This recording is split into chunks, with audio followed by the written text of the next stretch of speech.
अध्यक्ष जी, हम सबके नेता समाजवादी पुरोधा श्रद्धेय उदयभान त्रिपाठी जी, हमारे नेता श्रद्धेय नारायण पांडे जी, राजेश्वरी देवी जी, श्रीपद सिंह जी, विशंकर सिंह जी, डिम्पल सिंह जी और मंच पर बैठे हुए हमारे सभी नेतागण और हमारे बहुत ही श्रद्धेय, बहुत ही इनको मैं बेटे की तरह मानता हूँ, स्वर्गीय विभूषण तिवारी जी के पुत्र पूर्व सांसद श्रद्धेय आलोक तिवारी जी, भाई ब्रजेश जी और साथियों, आज तो राज कपूर जी ने गजब कर दिया।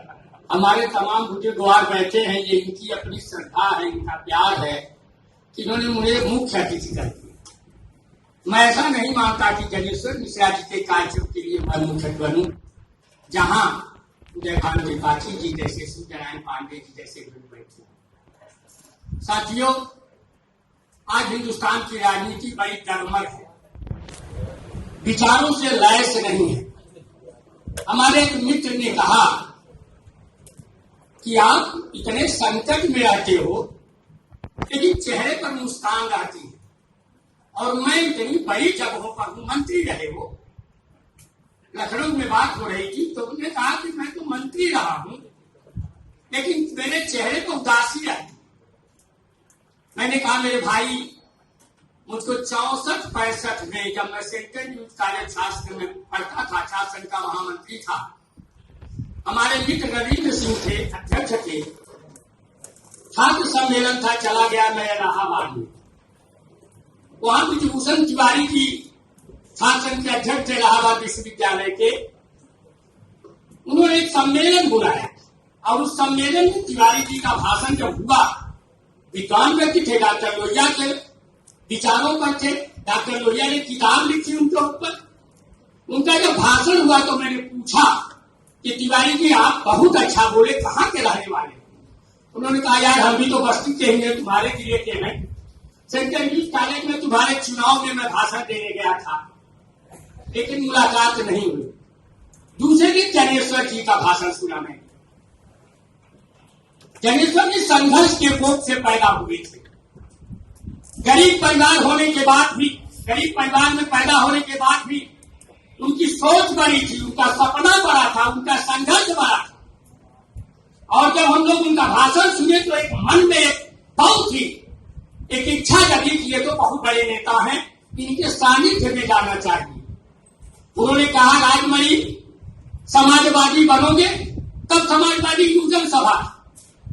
हमने कहा बन जाएंगे। कहा 3 शर्त है, 3 शर्त याद रख लेना। पहली शर्त है पूरे जीवन में समाजवादी डॉक्टर लोहिया के विचारों की राजनीति करना। दूसरी शर्त है पूरा जीवन समाजवादी रहना, राजनीति को पेट की कमाई का साधन मत बनाना, मूल्यों की राजनीति करना, विचारों की राजनीति करना और पूरा जीवन समाजवादी रहना। और तीसरी शर्त है कि जब तक जिंदा रहना हमारे साथ रहना। मुझे लगा उसके पहले मेरे पिताजी मर चुके थे, मुझे लगा कि मेरा बाप मुझको समझा रहा है कि इस तरह से अपने जीवन को व्यतीत करना। मैं जनेश्वर मिश्रा का गुरुमंत्र और उनको मैं अपने बाप की तरह मानता था और विभूषण तिवारी को सगा बड़ा भाई मानता था, जिन्होंने मुझे समाजवादी सोच की राजनीति करने का रास्ता दिखाया। और आज आपको मैं ईमानदारी से बता दूं कि मेरे मन में जब उस मेरे मित्र ने पूछा तो मैंने कहा विचारों की राजनीति जो करेगा वो कभी दुखदायी नहीं होगा, लेकिन जब से राजनीति में गैर विचारों वाले आ गए तब से रोज मन में खटपटाहट है कि राजनीति के माध्यम से जो पेट की कमाई का साधन बना दिया गया, राजनीति की कमाई से अपना हैसियत बनाने की बात आ गई, तब से राजनीति कुछ कुंठित हो गई, निराश्रित हो गई। आज की राजनीति में मेरे कलेक्टर मिले हरिमूर्ति सिंह साहब, मैं आज उनका नाम नहीं भूलता हूं, मैं मंडी समिति का चेयरमैन बना दिया गया। उन्होंने कहा देखो फिसलना मत, एक बार जो जिंदगी में फिसलता है पूरे जीवन फिसल जाता है, बेईमान हो जाता है। एक बार जो दल बदलता है पूरे जीवन में दल बदल हो जाता है, कभी उसका इज्जत उसको नहीं मिल पाती। और इन दोनों नेताओं का मैं बहुत आभारी हूं कि इन लोगों ने, जैसे ये दो मेरी दो आंखें हैं, एक जनेश्वर मिश्रा थे, एक बृजभूषण तिवारी थे, और दिव्य दृष्टि देने के लिए इन्होंने राज नारायण जी के साथ हमको भी ढकेल दिया। मेरे साथी जनेश्वर जी का दस्तावेज है, उनकी बातें अगर मैं बहुत ज्यादा कहूंगा तो बड़ा लंबा समय लगेगा। मैं थोड़ी थोड़ी बात, उनकी 2-3 बातें आपको बताऊंगा। एक बार वो लखनऊ में हम लोग पान गरीबा में बंद थे और पढ़ाते थे। पान गरीबा में समाजवादी पार्टी का दफ्तर था। मैं विश्वविद्यालय छात्र का अध्यक्ष हो चुका था। इमरजेंसी के बाद हम लोग संकट के दौर से गुजर रहे थे। 77 के बाद 6 दिन खाना नहीं मिला। 6 दिन, याद रखना, 6 दिन पाव रोटी और चाय पी के हम लोग रहा करते थे। जनेश्वर जी ने एक दिन शाम को मुझसे कहा, बड़े सुबह कहा कि राजमरी चलो जरा विधानसभा चला जाए। हमने कहा क्यों? कहा चलो कुछ नारा उरा लगा दिया जाए। तो हमने कहा खाली हम आप चलेंगे? कहा नहीं, सब नेताओं को मैं ले चल रहा हूं गुमराह करके, नारा नहीं लगेगा, चलते घूमते चले। चलो गए हम लोग 10 बजे के करीब। एक मजिस्ट्रेट जब वहां नारा शुरू हो गया तो एक मजिस्ट्रेट बैठा था, आगे खड़ा था, और एक वहां कोतवाल और सीओ खड़ा था। जनेश्वर जी ने बुलाया मुझको, कहा राजमणि तुम सबसे छोटे हो, विश्वविद्यालय की राजनीति की हो, क्या इस मजिस्ट्रेट को मार सकते हो? हमने कहा मार देंगे। नारा लगाते लगाते हमने मजिस्ट्रेट को एक चाटा मार दिया और मजिस्ट्रेट ने कहा गिरफ्तार करो इन सबको। और जब हम लोग गिरफ्तार हो गए तो जब मजिस्ट्रेट ने हमसे पूछा कि धारा 144 तोड़े हो, तो हमने कहा हाँ। तो कहा 2 महीने की सजा। हम लोग जेल चले गए तो उसे जेल जाने में मधुकर तीजे, जनेश्वर मिश्रा, रमाशंकर कौशिक, भगवती सिंह, पूरी की पूरी टीम। मधुकर तीजे बड़े बड़ाटी थे। कहा कहो बेवकूफ दास, क्या जरूरत थी कहने की? हमने कहा जनेश्वर जी ने कहा था, मेरी कोई गलती। अब आप सोचिए कि भोजन न मिलने के बाद जो आदमी जेल चला जाए, संकट के दौर से अपनी जिंदगी को बिताने वाले जितने समाजवादी हैं, आज वो हंसी के पात्र हो गए। आज समाज के जो मूल्य हैं कितने गिरे हुए मूल्य। एक बार हमारे चितरंजन मिश्रा जी जो आज मुख्य अतिथि थे, हमारे आने वाले थे, जनेश्वर जी के विचार गोष्ठी में ले गए यूनिवर्सिटी। मैं बहुत ही बड़ी लंबी चौड़ी बातें, लंबी चौड़ी बातें मैं कह रहा हूं। जनेश्वर जी जब गए तो चितरंजन जी आए, सुबह कहे मिश्रा जी आप विचार गोष्ठी में चलने से पहले हमारे कमरे पर चले चलिए, वहां 50-60 अध्यापक बैठे। तो मिश्रा जी ने कहा राजमणि तुम बताओ क्या किया जाए?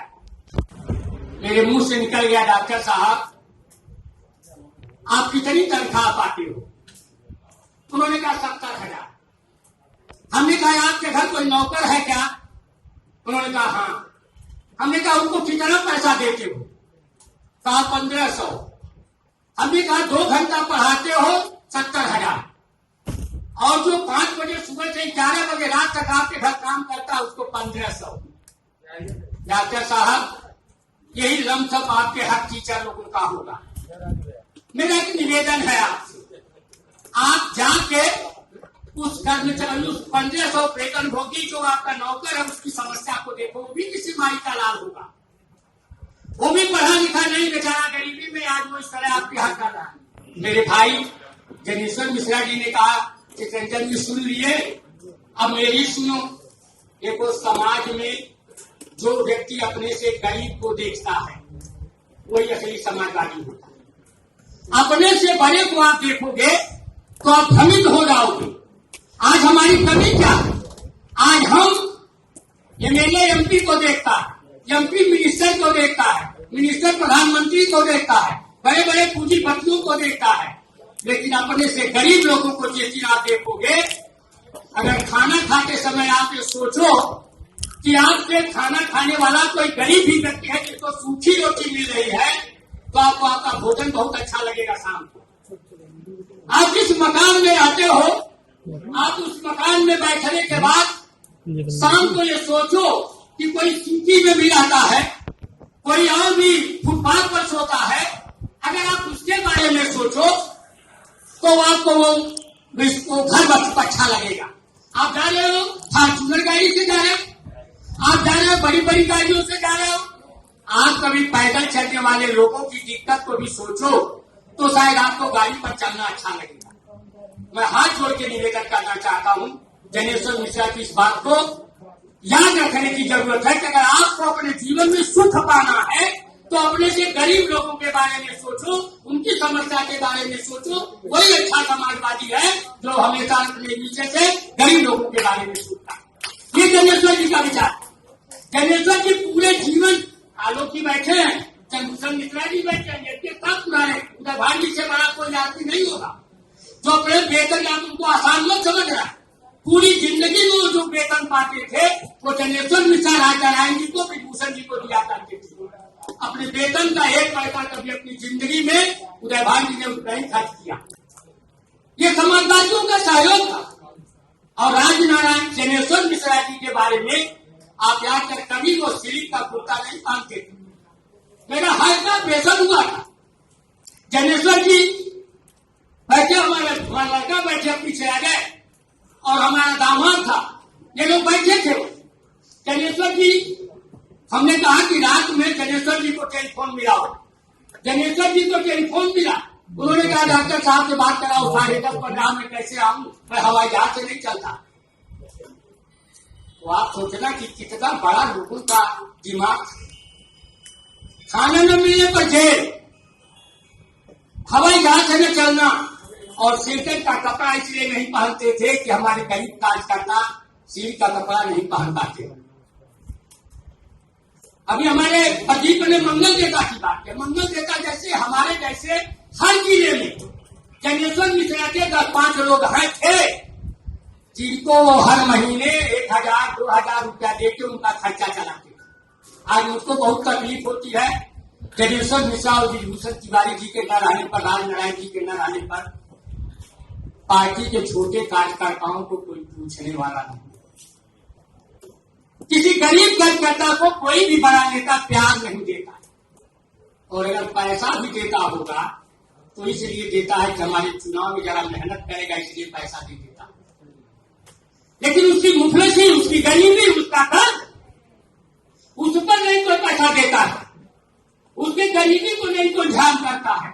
ये जनेश्वर मिश्रा जैसा नेता था कि इस तरह से बात करते थे। और जनेश्वर मिश्रा तो गजब के आदमी थे। अभी चुरकी वाली घटना बताई गई। पूरा जीवन दलित के सवाल पर, बैकवर्ड के सवाल पर, पिछड़ों के सवाल पर, अल्पसंख्यक के सवाल पर और समाज की ऊंची जात के गरीब लोगों के सवाल पर, नौजवान के पढ़ाई लिखाई के सवाल पर, नौकरी के सवाल पर संघर्ष करते थे, लड़ते थे। और उनके मन में कितना प्यार था आपको मैं बताऊं। अभी आलोक जी कह रहे थे, उनके बंगले पर थे, धीरू भाई अंबानी लौट के चले गए।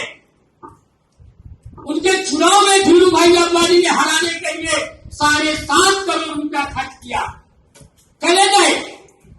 लेकिन जनेश्वर मिश्रा कभी किसी पूंजीपति का काम नहीं करते थे, कभी पैसा लेके किसी से काम नहीं करते थे। जनेश्वर मिश्रा के घर पर पागल बढ़िया से भोजन पा जाता था, कार्यकर्ता बढ़िया भोजन पा जाता था, लेकिन जनेश्वर मिश्रा कभी किसी पूंजीपति के यहाँ नहीं गया। पूरा जीवन कभी भी किसी अपराधी के दरवाजे पर नहीं गए, कभी किसी धर्मापराधी के भोजन नहीं किए। वो बहुत बड़े मनीषी थे, राजनीति के साधु थे। लेकिन अगर अपनी पार्टी का कार्यकर्ता कभी संकट में पड़ जाता था तो जरूर पहुंचा करते। गोरखपुर में ओम प्रकाश पासवान का कांड हुआ था, बांस गांव में बहुत बड़ा कांड हुआ था, गोली मार दी गई थी ओम प्रकाश पासवान को। उसी में एक हमारा मित्र था इंद्रदेव पासवान, उसके कमर के नीचे सारी हड्डी खत्म हो गई थी। टेलीफोन किया उन्होंने, राजमणि कहाँ हो? हमने कहा कि मैं इस समय बस्ती में हूँ, तो आप सुबह वैशाली ट्रेन पर आ जाना और देवी जी से कह देना कुछ नाश्ता पानी लेके आएंगी। मैं गया, कहा कि पता लगा है नदियों का आसमान का बैठ दोनों खट्टी सब चली गई, चलो गोरखपुर गए। डॉक्टर अजीत से उन्होंने कहा डॉक्टर ने कब तक ठीक हो जाएगा? उन्होंने कहा 2 साल से कम नहीं लगे। कहा सारा खर्चा मेरा, डॉक्टर इसको ठीक करो, सारा खर्चा मेरा। और जब वो 2 साल तक कई ऑपरेशन कराना पड़ा, मैं ही जाता था, वो वहां से हुक्म देते थे, मैं जाता था। जब 2 साल के बाद वो ठीक हो गया तो एक दिन उनके वो जा रहे थे देवरिया, उनके पास पहुंचा, कहा 5,000 रुपया दे दो। पैसा नहीं है, कहा साले अभी पैसा तुरंत। कहा तो क्यों जिंदा किया है आपने हमको? जिंदा किया है तो आपको उनको खर्चा देना पड़ेगा, मर जाने दिए होते। तो हमसे उन्होंने कहा ये तो बड़ा चीज का राय क्या होगा? तो हमने कहा एक सुनील राय है, दरोगा बहुत उनके साथ खेल उल रहा है, लड़का बहुत बहादुर है। सुनील राय नहीं गोरखनाथ में है, कहा टेलीफोन करो उसको। तो सुनील राय को हमने बुलाया, हमने कहा मिसाइल मुर्गा बनवाए हैं तुम्हारे लिए। तो कहा मुर्गा नहीं बनवाए होंगे, मुर्गा बनाए होंगे। मुर्गा बनाए कि मैं समझ के आया, 10,500 रुपया वो लेके आया, 1,500 रुपया हमको दिया और उसके बाद जनेश्वर जी ने 10,000 रुपया सुनील राय का जो पासवान को। ये थी उनकी क्षमता, ये था उनका प्यार। मेरे एक मित्र हैं, उनके बेटी की शादी थी, मुझे कहा कि मेरे पास पैसा नहीं है।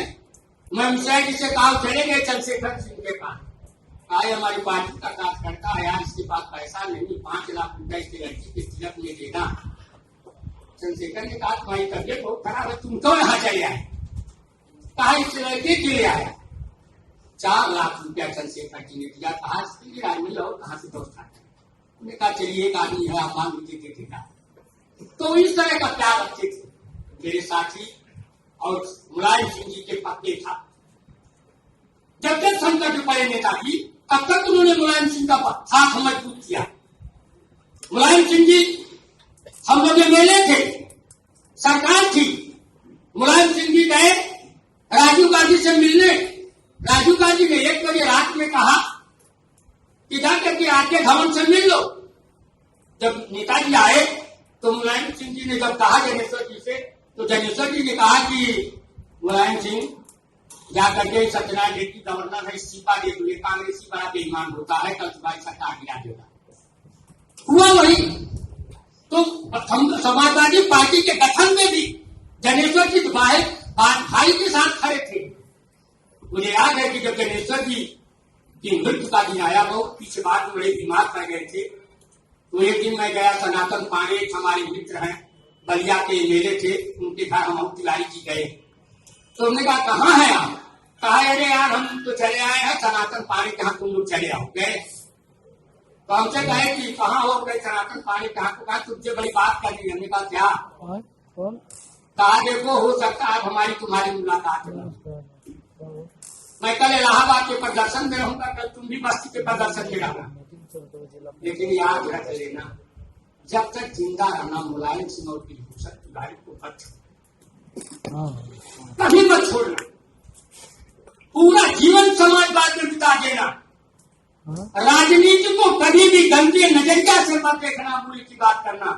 मेरे भाई मुझसे मिले नेताजी भगवती सिंह जी के कार्यक्रम में, उन्होंने कहा क्यों राजमई तुम आते नहीं? उन्होंने कहा किसी लिए आम कहारे कभी नेता में क्यों मिले? जब जनेश्वर जी ने कह दिया कि मुलायम सिंह का साथ जिंदगी में मत छोड़ना, भूषण जी का साथ मत छोड़ना, तो मैं कहाँ जाऊं? मैं तो आपका हूं। मेरे भाई बहुत मिश्रा जी की किताब, मिश्रा जी एक किताब, और मिश्रा जी 3 चीज मिश्रा जी की मैं बहुत याद करता हूं। उन्होंने कहा परिवार चलाना, पार्टी चलाना, मित्रता निभाना, तीनों बहुत बड़ी चीज है। ये याद रखना कि परिवार में परिवार का मुखिया हमारी हर बात नहीं मानेगा, हमको परिवार के मुखिया के सामने अपनी बात कह देनी चाहिए। लेकिन परिवार का मुखिया अगर कोई निर्णय ले लेता है तो दिलेरी से उसका मदद करना चाहिए, उसमें चीन का नहीं देखना चाहिए, इधर उधर नहीं। वही हालत है परिवार की। परिवार आज चूप क्यों रहे हैं? परिवार के मुखिया का लोग कोई बात नहीं मानते। मित्रता में है कि हर कोई जरूरी नहीं है कि हमारी हर बात विजय मिश्रा मान जाए। ये जरूरी नहीं है कि विजय मिश्रा की कोई हर बात में मान जाऊं। मित्रता निभाने में दोनों को बराबर रखना चाहिए। जगेश्वर जी कहते थे कि इंसान दो जगह चूक कर जाता है। जो इंसान अंदर से बेईमान होता है, बाहर से हरिश्चंद्र का बाप बनता है, वो सबसे खतरनाक होता है। जो आदमी अपने से ज्यादा किसी को अकलमंद नहीं समझता, वो भी बहुत बड़ा बेवकूफ होता है समाज में। राजनीति में समरस भाव होना चाहिए, राजनीति में उदारता होनी चाहिए, राजनीति में अपनापन होना चाहिए। जहाँ जितने आप सब लोग बैठे हो, जहाँ न कोई ठाकुर है, न ब्राह्मण है, दलित है, न हरिजन है, न सब समाजवादी परिवार है। अगर आज हमारे दिमाग में ये बात हो जाए कि समाजवादी पार्टी के बनने से पहले हम समाजवादी सोच के हैं, तो हमारा सपना बड़ा होना चाहिए, हमारी सोच बड़ी होगी, हमारी समझ बड़ी होगी, और हम तीन की दुनिया से हटकर नए समाज की कल्पना करने के लिए जगेश्वर मिश्रा, विभूषण तिवारी, राजनारायण जी, मुलायम सिंह और डॉक्टर लोहिया के विचारों को अपने साथ आत्मसात करेंगे। और मुझे विश्वास है आज हम जो संकट, आज हमारी जो सरकारें दोनों है, कितने बेईमान लोगों की सरकार। अभी मैं गया था दिल्ली, तो हमारा एक मित्र मिला, उसका बाप मिले था समाजवादी पार्टी से आजमगढ़ से। कहा कि कैसे तुम लोग लड़ोगे? पत्रकार बहुत बड़ा पत्रकार है, जयशंकर गुप्ता, कहा कैसे लड़ोगे? ये तो पहले अपनी पार्टी के खोजो कि कौन सबसे बड़ा फ्रॉड है। मोदी फ्रॉड है, ये अमित शाह फ्रॉड है, ये जो भी फ्रॉड है, विपक्ष में कौन इतना बड़ा फ्रॉड है जिनका मुकाबला कर सकेगा?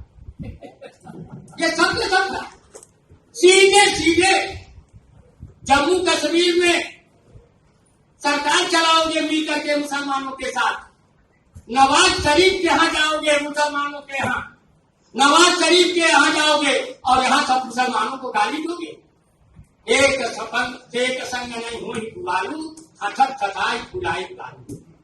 इसलिए मेरे साथियों, इस बेईमान सरकार को मिटाने के लिए, बेईमानों की फिराक को खत्म करने के और नई उम्र के लोगों से इसलिए मैं कहना चाहता हूँ कि हमारी उम्र तो 75 साल हो गई, जयभान की बीती कई गुजरी है, हम लोग कुछ नहीं कर सकते, हम तो कह सकते, लेकिन करेंगे आप तो आपको राम बनना पड़ेगा। जैसे राम नई उम्र में कल रावण का वध किए थे, आपको कृष्ण बनना पड़ेगा। जैसे कृष्ण नई उम्र में कंस का वध किए थे, आपको गौतम बुद्ध बनना पड़ेगा, जो मानवता का संदेश दिए थे। आप समाज को ठीक करो, समाज को बनाओ, यही आपसे मेरा निवेदन है और यही जगेश्वर मिश्रा की प्रस्तुति करना है। चलिए, बहुत बहुत बधाई आदरणीय पंडित जी को।